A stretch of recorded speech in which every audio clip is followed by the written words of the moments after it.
کاری نکنید که مملکتی غیر از مملکت خدا برای خودتون درست بکنید. بیچاره میشید،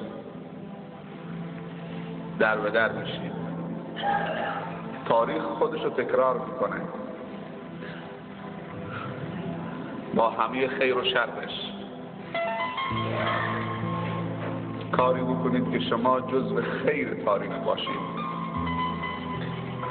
جزو صفحات درخشان و نورانی تاریخ باشید.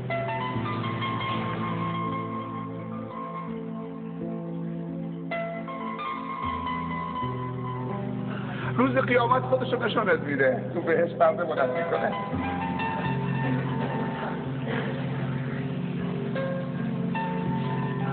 خدا دو تا رحم داره الله، یکی در دنیاست یکی در آخرت. و رحم آخرت مرتبط به رحم دنیاست. رحم خدا در دنیا دین خداست و دین خدا یعنی کتاب خدا و سنت رسول خدا. هر چیز کتاب خدا را بیشتر مطالعه بکنید، بیشتر بفهمید، بیشتر شناخت داشته باشید، بیشتر بهش عمل بکنید، بیشتر برنامه زندگیت قرار بدید و سنت مطهر رسول خدا صلی الله علیه و سلم بیشتر چه تو زندگیت پیاده بکنید و بدعت‌ها را بکشید و نابود بکنید، رحم خدا بیشتر نصیبت شده.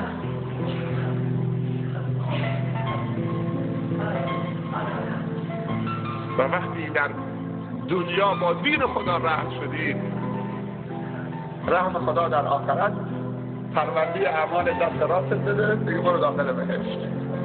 اینجاست که فریاد میزنی، فریاد میزنی پیروزی و قبولی و نجات خودت را برای همه فریاد میزنی.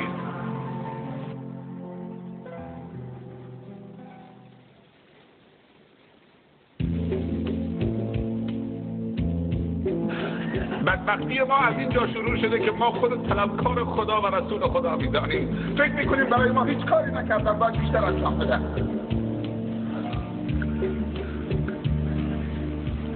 اونها هر چی بوده انجام دادن.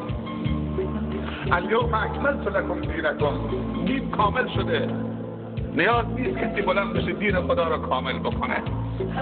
و اتممت علیکم نعمتی، نعمت تمام شده. کسی نمیتونه نعمتی بالاتر از نعمت دین به من و شما بدهند. ما آب نمیخواهیم، ما دین میخواهیم. وقتی تو دینداری ما ضعیف شدیم، خدا قطعی آسمانم قطع کرد.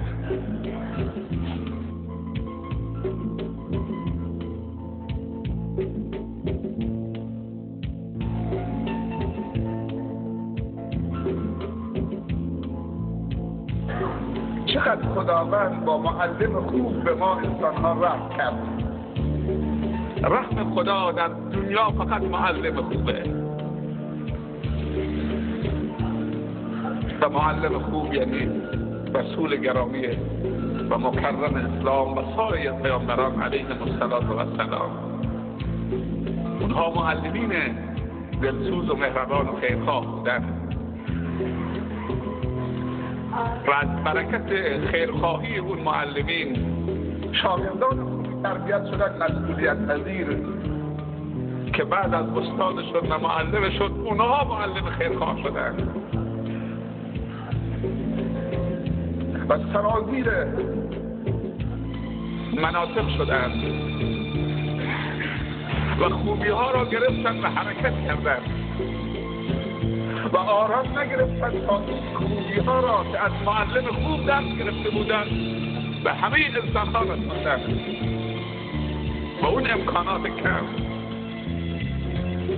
با اون بعد مسافت، با اون مشکلات موجود در طول زمان، چقدر ما مدیون این معلمیم. ما طلبکار نیستیم.